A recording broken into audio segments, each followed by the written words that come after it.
જય શ્રી કૃષ્ણ. આ સવારના બધાને જય શ્રી કૃષ્ણ. બધા ચા પાણી કરે હશે અને અમારે છે ને જોબ પર જવાનું એટલે ટિફિન લઈને જવાનું. ત્યાં જાતે રોટલી બનાવી અને શાક બનાવ્યું.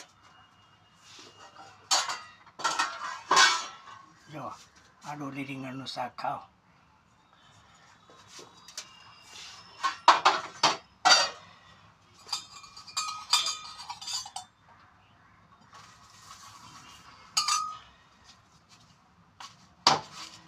રોટલી ઘીવાળી કરી અને જલ્દી જલ્દી નાહી ધોઈ ભગવાનની સેવા કરીને ભાગવાનું કામ પર.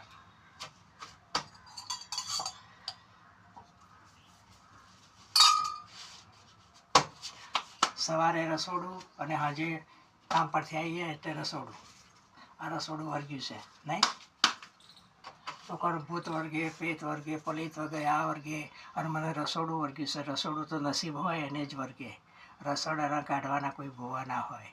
રસોડું નસીબદારાને વર્ગે. મન ગમતું ખાવાનું બનાવવાનું, આપણને ભાવે એવું ખાવાનું બનાવવાનું. કોઈની રોક નહીં, કોઈની ટોક નહીં, જાતે બનાવીને જાતે ખાવાનું. નથી ખાટું કે નથી મીઠું કે નથી તીખું, જેવું આપણને ભાવે એવું જ બનાવવાનું. એટલે રસોડું વર્ગે એ બહુ સારું. બધાને જય શ્રી કૃષ્ણ. રસોડામાં રહેજો બેનો. ખાસ રસોઈ બનાવવા કોઈ આરસ રાખતા નહીં. ઘરના વ્યક્તિને જેવું ભાવે એવું પૂછીને બનાવજો તો ઘરમાં ઝઘડા ઓછા થાય. રસોડું એ શરીર માટે આરોગ્યનું મોટું કેન્દ્ર છે. રસોડામાંથી તમે રસોઈ સારી બનાવશો તો તમારું શરીર સારું રહેશે, આરોગ્ય જળવાશે. આચર કુચર ખાવા નહીં બહારનું. નહીં તો ડૉક્ટરના ગજવા ભરવા પડશે. તમારા ગજવા ખાલી થશે ને ડૉક્ટરના ગજવા ભરાશે. એટલે આચર કુચર ખાવાનું નહીં. આ તમને કહી દઉં છું. જય શ્રી કૃષ્ણ.